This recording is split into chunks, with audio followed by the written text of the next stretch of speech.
Be prepare and prepare others. రండి ఎండి జగన్కి స్వాగతం పలుకుదాం. Brother Jagan, welcome to the programme. Be prepared and prepare others. బైబిల్లో ఎంటైర్ ఫౌండేషన్ దేనిపై ఆధారపడి ఉన్నట్లు అనిపిస్తుంది. మనం ప్రిపేర్ కావాలి, అయితే ఇతరులను ప్రిపేర్ చెయ్యాలి. నోవా పిలుపునిచ్చినప్పుడు నాకో థాట్ వచ్చింది. అతడు ఖచ్చితంగా ఎంప్లాయ్ చేసి ఉంటాడు ఆ ఓడ కట్టడానికి. అయితే ఆ ఓడ నిర్మించిన వారు ఎవరూ రాలేదు, ఆయన ఫ్యామిలీ తప్ప. ఒక చిన్న ఆలోచన, నిర్మించారు, నోవహు సెలవిచ్చి ఉంటాడు, విన్నారు, అయితే ఎవరూ లోపల ప్రవేశించలేదు. ఈ థాట్ మీరెలా ఆలోచిస్తారు? ఇప్పుడు నోవహు ఓడను ఎవరు కట్టి ఉంటారు, ఎవరు కట్టి ఉండవచ్చనేది ఒక అసంప్షన్. ఎందుకంటే ఓ చిన్న కార్యానికి చాలా మంది వర్కర్స్ వస్తారు, ఓ చిన్న క్యాలిక్యులేషన్. ఆదాము దగ్గర మరి తోటను అప్పగించేప్పుడే సేద్యపరచుటకు కాచుటకు దానిలో ఉంచెననుంది. 2వ అధ్యాయంలో మీరు చూడొచ్చు. సేద్యపరచడం అనేది ప్రిపరేషన్. ఆ తోటను మొదటిగా ప్రిపేర్ చేసి రెడీ చేసి సేద్యపరచాలి, అలాగే కాయాలి. అతని పనే మొదటిగా దాన్ని రెడీ చేయాలి. బేసిక్గా ఒక నరునికి దేవుడిచ్చే బేసిక్ పని ఈ భూమిని రెడీ చేయడం, తోటను సేద్యపరచాలి. అటు తరువాత ఆదామును బయటికి పంపేప్పుడు దేవుడు చెప్తున్నాడు, నేల శపింపబడినది, ప్రయాసముతో నీవు దాని పంట తిందువు. ఇప్పుడు ఒక ఉదాహరణకు నేను చెప్తున్నాను. ఒకవేళ ఆదాము ఆ మన్నును ప్రిపేర్ చేసి ఉంటే, యేసు వచ్చినప్పుడు ఒక పొలములో 4 విధములుగా విత్తబడిన విత్తనాన్ని గురించి చెప్తాడు. అవును, ముళ్లపై, రాతిపై, ఆ తరువాత త్రోవ ప్రక్కన మంచి నేల. ఎక్స్ప్లెనేషన్ ఇచ్చారు. దేవుడు సృష్టించినప్పుడు అంతా మంచి పొలమే. ఇలా 4 కాదే. ఈ 4 ఎప్పుడొచ్చాయంటే ఆదాం పాపం చేసిన తర్వాత. ఇది రెడీ చేయడానికి ఆదామును పంపాడు. సో ఇది ప్రిపేర్ చేయడమే ఆదాం యొక్క పని. ఇప్పుడు మన యొక్క పని కూడా అదే, నోవహు పని కూడా అదే. నోవహు అదే సిద్ధపరిచాడు. నీతిని ప్రసంగించినటువంటి నోవహు. హానోకు అదే చేశాడు. ప్రవచించిన హానోకని యూదా 14:15లో ఉంటుంది. సో మనమీద పడినటువంటి ప్రథమ బాధ్యత ఏంటంటే అందర్నీ కూడా ప్రిపేర్ చేయటమే. అంతకంటే ముందుగా మనము సిద్ధపడటమే. ఈ రెండింటిలోనే ఆదాము నుండే ఆరంభమవుతుంది. ఆదాము, హానోకు, నోవహు అని ఆరంభమవుతుంది. ఇది చివరికి పౌలు మనతో చెప్తున్నాడు, ఇది మనమీద మోపబడిన భారం అంటున్నాడు. ఇది మనము రిక్వెస్ట్ అంత కాదు, సువార్తను ప్రకటింపవలసిన భారము నా మీద మోపబడి ఉన్నది. ఎందుకంటే అదే నా పని అయి ఉన్నది. అందుకొరకే నేను భూమికొచ్చా. మనందరము కూడా ఇంకా కొంత లోతులోనికి, డీప్లోకి వెళ్లాలంటే ప్రకటన 1:6లో చెప్తున్నాడు, మనలను రాజ్యముగాను యాజకులనుగా చేశాను. అప్పుడు నేను రాజుగా మాత్రం ఉండడం కాదు, యాజకులనుగా కూడా పిలువబడ్డాను. మరొక అర్థమేంటంటే ప్రిపేర్ చేయడానికి పిలువబడ్డానని అర్థం. సో మనము దీన్ని, ఇది వచ్చి అందరూ చేయాలి, ప్రతి ఒక్కరూ చేయాలి. అందులో ఒక పార్ట్గా మనం ఇప్పుడు చేస్తూ ఉన్నాం. అదే దీని పనంతా. రెవల్యూషన్ రికార్డింగ్లో మనం గమనిస్తే, అఫ్కోర్స్ మనం రెవల్యూషన్ చాప్టర్ 15లో ఉన్నాం. మరి సహజంగానే హోలీ ల్యాండ్ గమనిస్తే క్రీస్తు ఉన్న స్థలమని గుర్తిస్తారు. అయితే ఇక్కడ గమనించండి, అపోస్తలులు జాన్ చూస్తే హోలీ ల్యాండ్ విడిచి వెలుపల టర్కీలోకి తీసుకుని వెళ్లి పట్మోస్ ద్వీపంలో అక్కడ్నుండి ఇకపై ఈ సంగతులు జరుగుతాయని చెప్పి నమోదు చేస్తున్నాడు. మనం ఎందుకని హోలీ ల్యాండ్లోనే రికార్డ్ చేసి ఉండొచ్చు. అయితే దేవుని ప్లాన్ ప్రకారం ఆయన ఒక ఉద్దేశంతో అక్కడకు తీసుకెళ్లి రికార్డ్ చేస్తున్నాడు. ఆ థాట్ని మీరు ఎలా చూస్తారు? నేనిక్కడ నా యొక్క వ్యూని చెప్తాను. సరే, మీ వ్యూ చెప్పండి. నేను దాన్ని ప్రామిస్డ్ ల్యాండ్ గానే చూస్తాను గానీ హోలీ ల్యాండ్ గా చూడను. ఓకే, సో దానికి డిఫరెన్స్ ఉంది. ప్రామిస్డ్ ల్యాండ్, వాగ్దాన భూమి, అందులో ఎటువంటి భేదాభిప్రాయం లేదు. పరిశుద్ధ భూమి కాదు. పరిశుద్ధ భూమి అంటే యేసు ఎక్కడ ఉన్నాడో అదే పరిశుద్ధ భూమి. కరెక్ట్. ఇప్పుడు యేసు చెయ్యి విడిచే పరిస్థితిలో ఉంది యెరూషలేం. అన్యజనుల కాల నెరవేర్పులో యెరూషలేము చేయి విడవబడుతుంది. ఇప్పుడు అలాగుంది. యేసు ఉండే స్థలము పరిశుద్ధముగా ఉండే అవకాశం లేదు, అన్యజనుల చేతిలోనే ఉంది. ఇంకా చెప్పాలంటే మనల్ని బట్టి కూడా అన్ని కూడా ఇప్పుడు మన సంఘములుండే స్థలములన్నీ కూడా పరిశుద్ధ భూమి అని చెప్పచ్చు. ఎందుకంటే అన్ని స్థలాల్లో పరిశుద్ధాత్ముడు ఉన్నాడు. సో ఇప్పుడు అన్యజనుల యొక్క చేతిలో నిబంధన వచ్చింది, అన్యజనుల చేతులు వచ్చి బైబిల్ వచ్చింది, అన్నీ కూడా వచ్చాయి అన్నందులకు గుర్తే పద్మసు ద్వీపములో పెట్టి ఆ యోవానికి ఇచ్చినది. ఇంకా కొంత మీరు చూస్తే దీని యొక్క సిస్టర్ బుక్ అని చెప్పచ్చు మనం. ఏ పుస్తకాన్ని మీరు చెప్తారు? దానియేలు చెప్తున్నాం. దానియేలుకు ఎక్కడ ఇవ్వబడ్డాయి ఈ విషయాలన్నీ కూడా? అన్ని కూడా నెబుకద్నెజర్ యొక్క బబులోనులోను మాదియా పారసిక రాజ్యంలో ఇవ్వబడ్డాయి, out side of the Jerusalem, promise land. అప్పుడు దాన్ని బట్టి బైబిల్లో ఉన్నటువంటి విషయాల్లో చాలా ప్రాముఖ్యమైన పుస్తకములు దానియేలు, ప్రకటన వెలుపలే ఇవ్వబడ్డాయి, లోన ఇవ్వబడలేదు. అలాగైతే దేవుని యొక్క చిత్తమొచ్చి అన్యజనుల చేతిలో ఉంది అంటే జెంటైల్స్ చేతిలో ఉంది, మన చేతిలో ఉంది. దాని యొక్క బయలుబాటే దీనిని వెలుపల ఉంచి ఇచ్చాడు. యెరూషలేం మందిరాన్ని పడగొట్టి దేవుడు ప్రకటనను ఎవరికోసం రాయమంటున్నాడంటే ఆసియాలో ఉన్న 7 సంఘములకు రాయమని చెప్తున్నాడు. అప్పుడు దేవుని యొక్క మెసేజ్ వచ్చి యూదుల చేతిలో నుండి అన్యుల చేతిలోనికి వచ్చినట్టు అర్థం. మన చేతిలోకి ఇచ్చాడు. అందువల్ల ఇది ఇచ్చేప్పుడే యోహానును పద్మస ద్వీపంలో ఉంచాడు. సో అందువల్ల వచ్చి అది ఒక వాగ్దాన భూమే. ఇప్పుడు సంఘములు ఎక్కడెక్కడ మీలో పరిశుద్ధాత్ముడు ఉన్నాడో ఆయనున్న స్థలమంతా హోలీల్యాండే నా మట్టుకైతే. యెరూషలేము తిరిగి యేసుని పాదములు జకర్యా 14:4 ప్రకారం ఒలీవ కొండపైన దిగును. అప్పుడే అది హోలీల్యాండ్. అంతవరకు అది ప్రామిస్డ్ ల్యాండ్. తరచుగా మనం రెవల్యూషన్ నుండి ధ్యానిస్తున్నాం. ఇప్పుడు ఈరోజు నమోదులో రెవల్యూషన్ చాప్టర్ 15. రెవల్యూషన్ చాప్టర్ 15లో గత నమోదులో మనం చూసింది 14కి తర్వాత ఒక ఎరా ముగుస్తుంది, 15th మొదలైందని తెలియజేశారు. అయితే 15 గమనిస్తే ఒకసారి నిరంతరం చూసినప్పుడు రెవల్యూషన్ చాప్టర్ 4ని చాప్టర్ 15ని ఒక పార్ట్గా చూస్తున్నామని ఒక ఆలోచన వస్తుంది. అక్కడ కూడా ఒక సీ ఆఫ్ గ్లాస్ అని రాయబడి ఉంది. అక్కడ కూడా 4 జీవులు ఉన్నాయి. అక్కడ కూడా కొన్ని విషయాలు హెవెన్ అని ఉంది, హెవెన్ చూస్తున్న సీన్ ఉంది. అలాగే 15th చాప్టర్లోకి వచ్చినట్లయితే అక్కడ కొన్ని విషయాలు రాయబడి ఉన్నాయి. అప్పుడు హెవెన్ అనేది ఒక్కొక్కరికి ఒక ఇమేజినేషన్ ఉంది. హెవెన్ గురించి మనం ఎలా అర్థం చేసుకోవాలి, 4ని 15ని ఎలా మనం కంపేర్ చేసి చూడాలి, 15ని ఎలా అండర్స్టాండ్ చేసుకోవాలి, రెవల్యూషన్ చాప్టర్ 15. ఇప్పుడు ప్రాముఖ్యంగా చెప్పాలంటే మొదటి ప్రశ్నకు జవాబు చెప్తాను. 14 వరకును ఒక కార్యము జరుగుతుంది. 15 వచ్చి 14థ్కిని 16th మధ్యలో ఒక బ్రేక్. ఏమిటా బ్రేక్ అంటే ఇదేలాగా మరొక స్థలంలో కూడా మనం చదివాము. 6 ముద్రలను గూర్చి 6వ అధ్యాయంలో ఉంటుంది, 7వ ముద్రను గూర్చి 8వ అధ్యాయంలో ఉంటుంది. ఈ రెండిటికి మధ్యలో 7వ అధ్యాయం బ్రేక్. అక్కడ ఒక రెస్ట్ ఉంటుంది. ఆ రెస్ట్లో గమనించినట్లయితే ఆ తర్వాత జరగబోయే 8వ అధ్యాయంలోని విషయాన్ని గూర్చి ప్రిపేర్ చేసే స్థలముగా ఉంటుంది. అక్కడే ప్రిపరేషన్ ఆరంభమవుతుంది 8వ అధ్యాయంలో. అదేలాగునా మీరు 15వ అధ్యాయంలో చూసినట్లయితే 16th చాప్టర్లో జరిగేటువంటి ఒక విషయానికి ప్రిపరేషన్ స్థలంగా ఉంటుంది, ఒక ప్రిల్యూడ్గా. 14thలో అంతకుముందు జరగాల్సిన విషయాలు ముగింపునకొస్తాయి.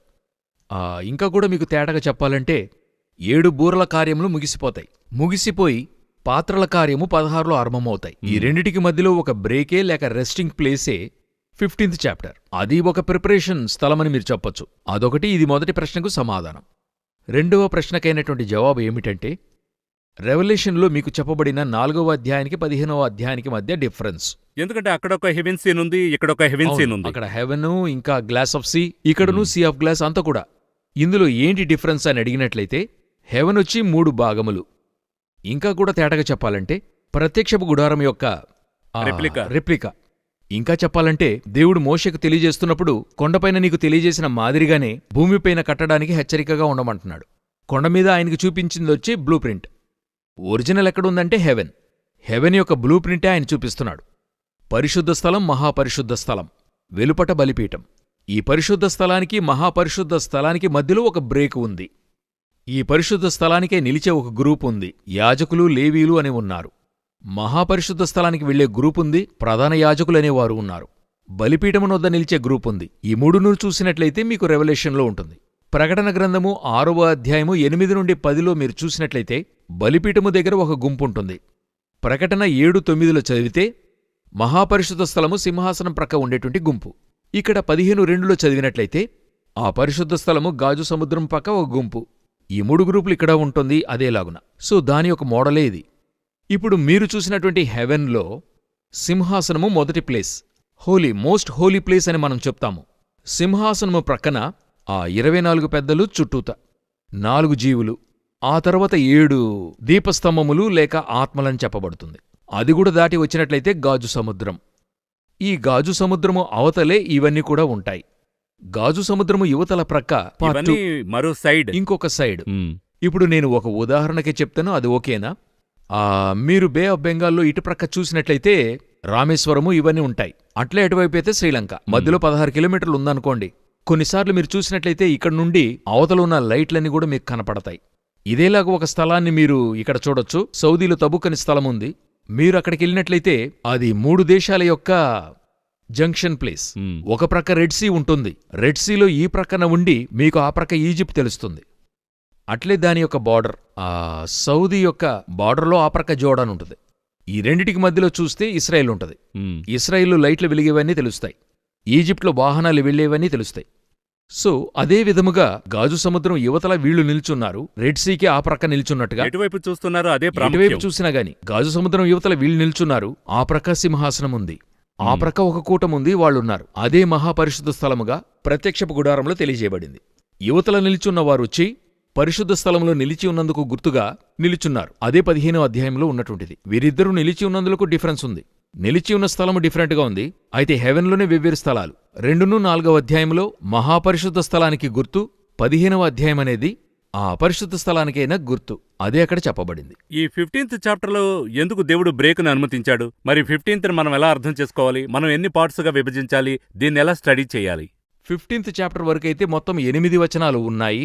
అది మీరు 2గా విభజించాలి. ఎలాగంటే చదవడానికి వీలుగా చెప్తున్నాను. 15వ అధ్యాయం 1 నుండి 4 వరకు ఒక పార్టుగా ఉంది. 5 నుండి 8వ వచనం వరకు ఒక పార్టుగా ఉంది. ఏంటా పార్ట్ అని అడిగితే 4 వరకు ఒక గుంపును గురించి చెప్పబడింది. వారు నిలుచున్నారు, ఆ గ్రూప్ నిలిచుందని అక్కడ చెప్పబడింది. 5వ వచనం నుండి వేరొక విషయం చెప్పబడింది, అక్కడ ప్రిపరేషన్ గురించి చెప్పబడింది. ఇప్పుడు 15వ అధ్యాయం 1 నుండి 4 వచనాలు చదివినట్లయితే ఎవరక్కడున్నారు, ఒక గ్రూపు ఉంది, వారు 2 కీర్తనలు పాడుతున్నారు, ఇవన్నీ కూడా చెప్పబడినవి. ఇప్పుడు చదవాలనుకున్నవారు ఫస్ట్ ఎలాగ చదవాలంటే 1 నుండి 4 వరకు వేరుగా ధ్యానించుకోవాలి. 5 నుండి 8వ వచనం వరకును మీరు అలాగే 16వ అధ్యాయాన్ని చేర్చి చదివేలాగా ధ్యానించాలి. అలా చదివేటప్పుడు మీకు 15వ అధ్యాయం వచ్చి తేటగా సులువుగా అర్థం చేసుకోగలరు. ఇది నేను ముందుగానే చెప్పినట్టుగా ఒక బ్రేక్ లాగా, ఒక రెస్టింగ్ ప్లేస్ మాదిరిగా ఉంటుంది. ఆ రెస్టింగ్ ప్లేస్ నుండి మరొక పార్ట్ ఆరంభమవుతుంది. ఒక పార్ట్ ముగించి ఇంకా మీకు కరెక్ట్గా చెప్తాను తేటగా అర్థం కావడానికి. ఉపద్రవ కాలమని చెప్తాం, బైబిల్లో ఉంది. 7 సంవత్సరాలను గూర్చి ట్రిబులేషన్ పీరియడ్. ఇందులో అనేకులకు భేదాభిప్రాయం ఉంటది. Pre tribulation, post tribulation, mid tribulation అని చెప్తారు. అంటే రాకడా ఉపద్రవ కాలానికి ముందుగాను, అదేలాగున మధ్యలో, మరొకటి ఆ తర్వాత, అలాగా 3 విధములైన డాక్ట్రిన్స్ ఉన్నాయి. మనమైతే ఉపద్రవ కాలానికి ముందే సంఘం ఎత్తబడుతుందని విశ్వసిస్తున్నాం. అలాగే మనకి బైబిల్లోనూ ఉంది. సో ఇప్పుడు ఇది వచ్చి ఒక లెక్క ప్రకారంగా ఉపద్రవ కాలములో మధ్యలో జరిగేటువంటి విషయము. ఆ రాకడ కాదు, ఆ ఉపద్రవ కాలం 7 సంవత్సరాల్లో మొదటి 3.5 సంవత్సరాలు ముగిసిన తర్వాత మిగతా 3.5 సంవత్సరాలు మహా ఉపద్రవ కాలం అంటారు. ఆ మహా ఉపద్రవ కాలములో జరిగే సంభవమే ఈ 16వ అధ్యాయంలో నుండి ఉంది. అందులో ఆరంభమై అర్మెగెదోన్ యుద్ధం 7 సంవత్సరాల ముగింపు వరకు వరుసగా జరుగుతుంది. 16వ అధ్యాయం వరుసగా జరుగుతుంది. సో ఆ యొక్క 2-3.5 సంవత్సరాలకు మధ్య ఉన్నటువంటి ప్లేస్ ఇది. ఒక 3.5 సంవత్సరాల ముగింపులో ఒక చిన్న పని జరుగుతుంది. ఆ పని 15వ అధ్యాయంలో జరుగుతుంది. 16 నుండి మిగతా 3.5 సంవత్సరాలు. సో అందును గురించే చెప్పబడింది. ఇప్పుడు కావాలంటే డీటెయిల్గా ఆ యొక్క 15వ అధ్యాయం మొదటి 4 వచనాలు ఆ 3.5 సంవత్సరాలకు మధ్య ఏం జరుగుతుందో తేటగా చూడగలం. రెవల్యూషన్ చాప్టర్ 15 2 పార్ట్స్ అని చెప్పారు. 1-4 ఒక పార్ట్ అంటున్నారు. అయితే 1-4ని మనం ఎలా అర్థం చేసుకోవాలి? 1-4లో వచ్చి ఎంతో ప్రాముఖ్యంగా ఒక గ్రూప్ ఉంది. 2వ వాక్యంలో, మరియు అగ్నితో కలిసి ఉన్న స్ఫటికపు సముద్రము వంటిది ఒకటి నేను చూచితిని. ఆ క్రూర మృగమునకును దాని ప్రతిమకును దాని పేరుగల సంఖ్యకును లోబడక వాటిని జయించిన వారు దేవుని వీణలు గల వారై ఆ స్ఫటికపు సముద్రమునొద్ద నిలిచి ఉండుట చూచితిని. వీరిని గూర్చి వాక్యము తేటగా చెప్తుంది. మృగమునకును దాని ప్రతిమకును దాని పేరునకును. ఈ క్రూర మృగం అనేది యాంటిక్రైస్ట్. మనందరికీ తెలుసు, 17:8 ప్రకటనలో ఉంది. నీవు చూచిన ఆ మృగము ఉండెను గాని ఇప్పుడు లేదు, అయితే అది అగాధ జన్మలో నుండి పైకొచ్చి నాశనమగును. సో యాంటిక్రైస్ట్ను గూర్చి వాని గవర్నమెంట్లో జరిగేటువంటి విషయం. అతని ప్రభుత్వంలో ఏం చేస్తారంటే అతన్ని మొదటిగా నమస్కరించమంటారు. ప్రకటన 13:15లో ఉంటది.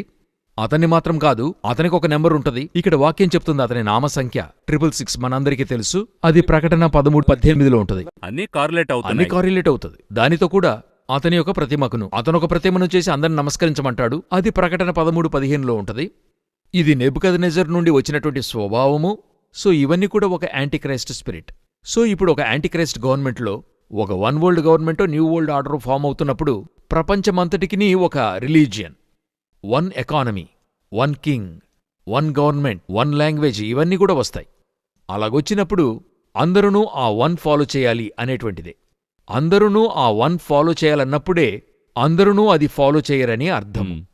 అందరూ ఒకే భాష మాట్లాడాలంటే అవకాశమే ఉండదు. అవును, ఖచ్చితంగా ఉంటుంది. వారికి వారి భాష. అందరూ ఒకే ట్యాక్స్ పే చేయాలన్నప్పుడు అన్ని దేశాలు ఒప్పుకోవడం అది కష్టం. ఎందుకంటే ఎకనామిక్గా వీక్ అయిన వాళ్ళుంటారు, స్ట్రాంగ్గా ఉండేవాళ్ళుంటారు. అయితే ఇవన్నీ సాధ్యపడతాయా? ఒక్కొక్క దేశంలో ఇవన్నీ జరుగుతాయని రాయబడి ఉంది. రెవల్యూషన్లో అయితే దాదాపు అక్కడ ప్రవేశించే అవకాశం ఉంది. నా ప్రశ్న ఏంటంటే ఇక్కడ రాయబడి ఉంది, అయిపోయిందిగా. ఇప్పుడు యూరోపియన్ యూనియన్లో 29 దేశాలున్నాయి. వీరందరికీ ఒకే కరెన్సీ కదా. అయితే 29 దేశాలు ఒప్పుకున్నాయే. ఇట్స్ ఓకే, ఇదొక ప్రీల్యూడ్. ఇదేలాగున్నా ఇప్పుడు చూడండి, 29 దేశాలకు ఒక ప్రెసిడెంట్ ఉన్నాడు యూరోపియన్ యూనియన్లో. How is it possible? 29 దేశాల వారు చేరి మిగతా దేశపు వారు తమకు ప్రెసిడెంట్గా ఒప్పుకుంటున్నారే. అవును. సో వచ్చేసింది విషయము, ఆల్రెడీ ఎగ్జిస్టింగ్లో ఉంది. ఇప్పుడు మన కంటికి ముందుగా ఇవన్నీ కూడా జరుగుతున్నాయి. అదే విషయము వరల్డ్ వైడ్గా మారుతుంది. ఇప్పుడు ఒక కాంటినెంట్కి ముగిసింది. ఇప్పుడు మీరు ప్రపంచవ్యాప్తంగా తీసుకుంటే మనం ఎన్ని కాంటినెంట్స్ చెప్తున్నాం? 7 కాంటినెంట్స్ అని చెప్తున్నాం, అవునా? యాక్చువల్గా మనం చూసినట్లయితే 3 కాంటినెంట్సే. Europe, Asia, Africa. 2 America, Australia, ఆ తర్వాత వచ్చినవి. వీరందరూ యూరోప్ నుండి తయారైనటువంటి వారే. అమెరికానే 16వ శతాబ్దంలో స్పెయిన్ నుండి బయటకొచ్చిన వారే వారందరూ. ఆ తర్వాత లాటిన్ అమెరికా, ఆస్ట్రేలియా, యూకే నుండి వెళ్లిన వారి వల్ల తయారయ్యింది. ఒకే లాంగ్వేజ్ మాట్లాడేవారిగా ఉంటారు, వీరిలో సమస్య ఉండదు. సో ఈ 3 కాంటినెంట్స్, షేము, హాము, యాపేతు అనే ఈ 3 నుండి వచ్చిన వారి చూడండి. ఈ మొత్తము కాంటినెంట్స్ కూడా ఇప్పుడు ఒక కాంటినెంట్ వచ్చి అది ప్రూఫ్ చేసింది.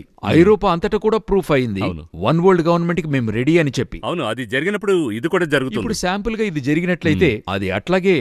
మరి అది మాత్రమే కాదు, బైబిల్లో ఇంతవరకు జరిగిన అన్ని ప్రాఫెసీస్ నిజంగానే జరిగాయి, నెరవేరినవి. సో మనం బైబిల్లో రాయబడనిది ఏది జరగలేదని మనం దేన్ని ప్రూవ్ చేయలేము. ఇప్పుడు అదేలాగే ఇది కూడా జరుగుతుంది. కరెక్ట్. అలా ప్రపంచవ్యాప్తంగా ఒకటవుతున్నప్పుడు ఒక గ్రూప్ మాత్రం అది అక్సెప్ట్ చేయదు. ఇది అన్ని కాలాల్లోనూ ఉంది, అన్ని కాలాల్లోనూ ఉన్నదే.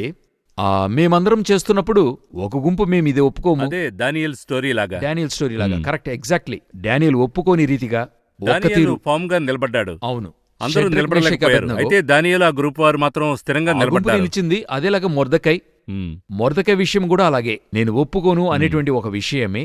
ఇలాగ అన్ని కాలాల్లోనూ అందరూ ఉండారు. ఒక్కొక్క కాలఘట్టంలో ప్రత్యేకించి చూసినట్లయితే వీరందరూ ఇశ్రాయేలీలుగా ఉంటారు. ఎందుకు ఇశ్రాయేలుపైన దేవునికి ఇటువంటి ఒక ఇంపాక్ట్ అంటే, ప్రపంచమే ఒక ప్రక్క నిలుచుని దేవునికి అగెన్స్ట్గా ఉంటే వీరు దేవుని ప్రక్క నిలిచి ఉంటారు. వారే ఒకరోజు దేవునికి అగెన్స్ట్గా వెళ్ళిపోయారు. అప్పుడే అన్యజనులు దేవుని వైపు నిలిచారు. కరెక్ట్. ఇశ్రాయేలే యేసును సిలువ మోయమన్నప్పుడు కూడా వచ్చి సిలువను మోసింది ఎవరంటే ఇశ్రాయేలీయుడు కానివాడే. అవును. సో దేవుని కోసం వారు నిలిచారు. అందరూ ఇది చేసేప్పుడు ఒకడే వెతుక్కుంటూ వచ్చాడు.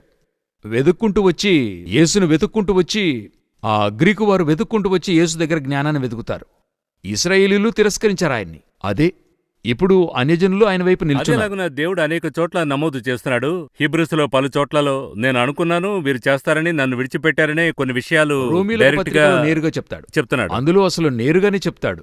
దినమంతయు నా చేతులు చాచినను వారు నన్ను వెదకలేదు, నన్ను విచారింపని వారికి ప్రత్యక్షమైతే అని చెప్తున్నాడు. సో అలాగున్నటువంటి కాలఘట్టము పోయి, సో ఇప్పుడు ఈ 15వ అధ్యాయం విషయం ఏంటంటే, సో ఈ ప్రపంచమంతా కూడా వన్ వరల్డ్ గవర్నమెంట్ ఫామ్ అయి నిలిచినప్పుడు ఇశ్రాయేలైట్ మరొక గ్రూపు దానికి అగేన్స్ట్గా ఉంటుంది. మేము ఒప్పుకోము, అతని కింగ్గా ఒప్పుకోరు. వారు ఒక రాజుగా అయినా ఒప్పుకుంటారు గాని మెస్సయ్యగా ఒప్పుకోరు. ఎందుకంటే ఒక చోట అతన్ని మెస్సయ్యగా చెప్పుకుంటాడు. అది దానియేలు పుస్తకము 11వ అధ్యాయం 37వ వచనంలో తను దేవునిగా చెప్పుకుంటాడు. అప్పుడు వారు ఒప్పుకోరు. తర్వాత అతని సంఖ్యను అందరూ మార్కుగా వేయాలని ఒక చట్టం తీసుకుని రాబడుతుంది, అంగీకరించరు. అప్పుడు వారు అది ఒప్పుకోరు. ఇది రైట్ హ్యాండ్లో గాని 4 హెడ్లో వేయాలని ఉంటది. క్రొత్త నిబంధన ప్రకారంగా శరీరమును గురించి లేవ్యకాండంలో ఉంటది. దేహమును చీరుకొనకూడదు, దేహమును పొడుచుకొనకూడదని ఉంటది. సో అందులకు వారు దానిని ఎదిరిస్తారు. నా ప్రశ్న ఏంటంటే, ఇశ్రాయేలులో మాత్రమే అలాగా, లేదా ప్రపంచవ్యాప్తంగా కొంతమంది దేవుని కోసం ఒప్పుకోరు కదా? ఉంటారు. అందులకైన గుర్తు ఏమై ఉందంటే 4వ వచనంలో మీరు చూసినట్లయితే 3వ వచనంలో 4వ వచనంలో వారు 2 కీర్తనలు పాడుతున్నారు. దేవుని దాసుడగు మోషే కీర్తనయు గొర్రెపిల్ల కీర్తనయు పాడుచు. 2 కీర్తనలు వారు పాడి డివిజన్ ఉంది. మోషే కీర్తన అది ఇశ్రాయేలీలకు, ధర్మశాస్త్రం అనుసరించే వారికి. గొర్రెపిల్ల కీర్తన అనేది స్వతంత్రత, కృపా నిబంధనను ఫాలో చేయటం. అన్యజనులని చెప్పొచ్చు ఈజీగా ఫాలో చేయడానికి. ఇశ్రాయేలీలు, అన్యజనులు ఇద్దరు నిలిచి రావడానికి అవకాశం ఉంది. మీరక్కడికొచ్చే అవకాశం లేదు, ఎందుకంటే ముందుగా మీరు రాకడలో వెళ్ళిపోవాలి. బట్ సహజంగా చెప్పాలంటే అవుట్ సైడ్ ఇజ్రాయేల్. అవును, out side of the Israel. రాకడ అనంతరము ఉపద్రవ కాలములో ఒక కూటము రాకడలో చేయి వీడబడిన తర్వాత ఆ 3.5 సంవత్సరాల్లో హతసాక్షులుగా మరణించి ఉంటారు. ఎందుకన్నట్టయితే ఈ 3.5 సంవత్సరాలకు ముందు వరకును ఇన్ని విషయాలు మనం చెప్పేప్పుడు ఒక కూటము ఇది అక్సెప్ట్ చేయకుండా ఉంటది. అయితే ఒకచోట వారికి ఆ స్పర్శ కలుగుతుంది. అది చూసేప్పుడు ఒక భావన కలుగుతుంది. అంతలో రాకడ ముగిసుంటది. ఆ తర్వాత 666 ఇవన్నీ కూడా పరిపాలనకు వచ్చినప్పుడు సో మనకి లభించే లాస్ట్ ఛాన్స్ ఇదే. ఒకటి హతసాక్షిగా మరణించాలి, లేక దీన్ని అక్సెప్ట్ చేయాలి. అక్సెప్ట్ చేయకల హతసాక్షిగా మరణిద్దామనే ఒక గ్రూపు ఉంటుంది. వారిని గుచ్చే ఇక్కడ చెప్పబడి ఉంది. ఈ 2 గుంపులు, ఈ 2 గ్రూపులకే ఆ 2 వచ్చి మినిస్ట్రీ చేసింది.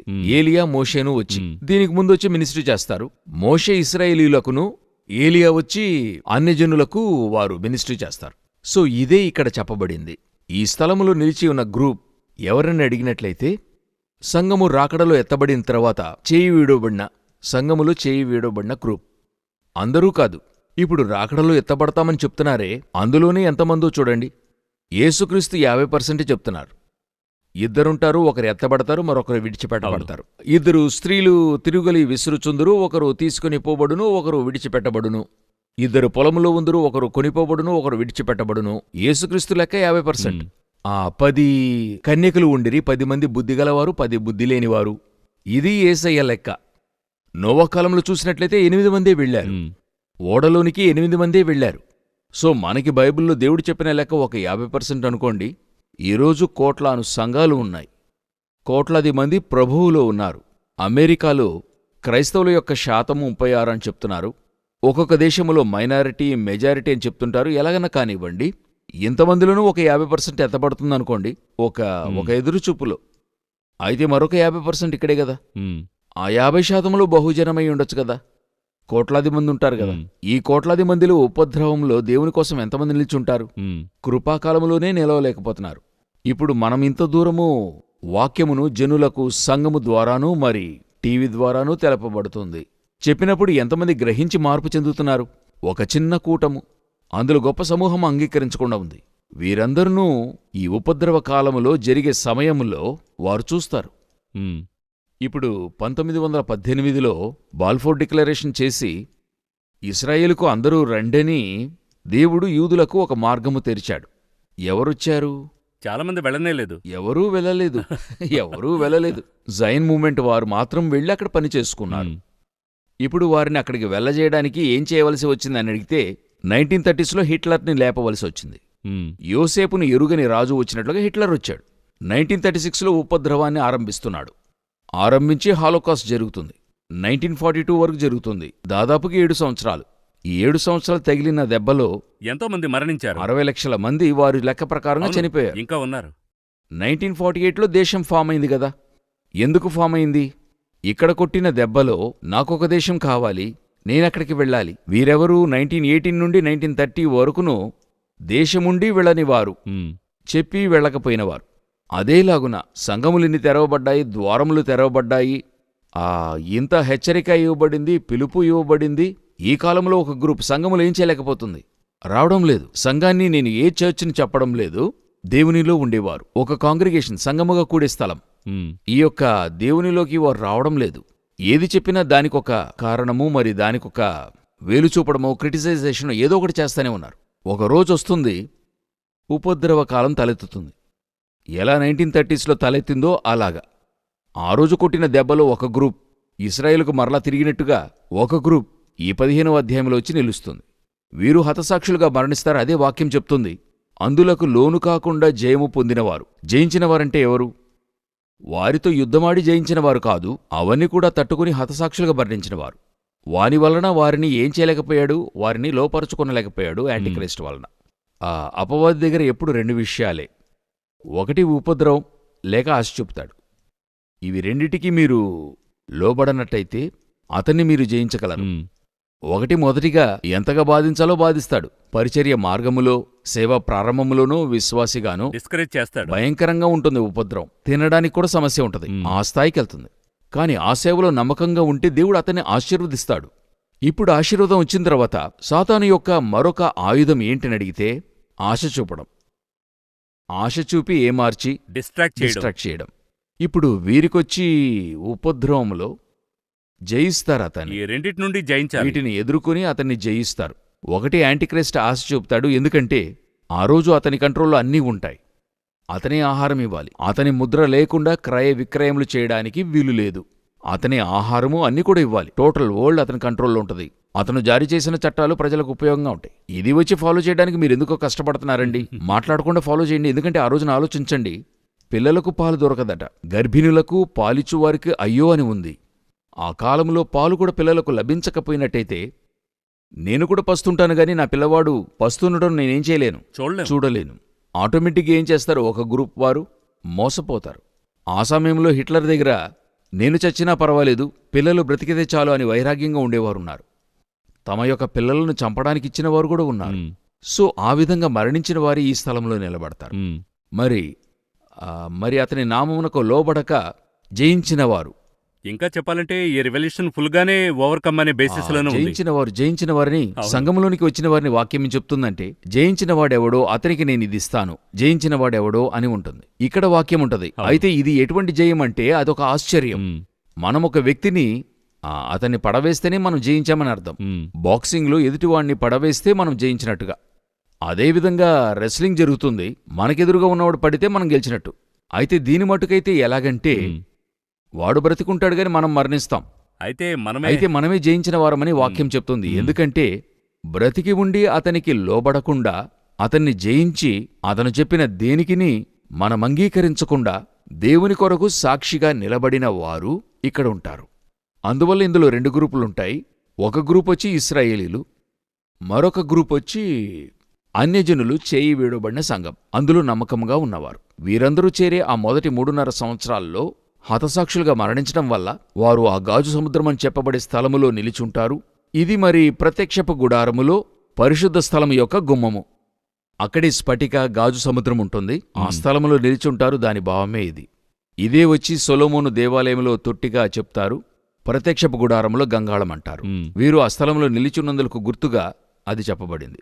రెవల్యూషన్ 15th చాప్టర్లో ఒక పార్ట్ మనం చూసాం. టైం చాలా షార్ట్గా ఉంది.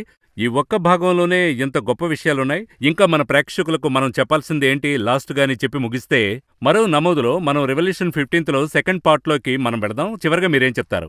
మొదటి భాగములో దీనికి ముందర జరిగిన ఉపద్రవములో 14 వరకు జరిగిన ఉపద్రవములో మరణించిన వారు, ఫస్ట్ 3.5 yearsలో మరణించిన వారిని గురించి చూశాం. ఇక తర్వాత జరగబోయే మహా ఉపద్రవములోని స్టార్టింగ్ పాయింట్, ప్రిపరేషన్, ఎక్కడ జరుగుతుంది, ఎలా జరుగుతుంది, వాటి యొక్క ఎఫెక్ట్స్ ఏంటని మనం చూడబోతున్నాం. దేవుని చిత్తముంటే రాకడ ఆలస్యమైతే మరొక ఎపిసోడ్లో చూద్దాం. చాలా విషయాలు ఎక్స్ప్లెయిన్ చేశారు బ్రదర్ జగన్. ఈ కార్యక్రమానికి మీరు వచ్చినందుకు చాలా సంతోషం. నెక్స్ట్ ఎపిసోడ్లో 15th చాప్టర్ పార్ట్ 2 చూద్దాం.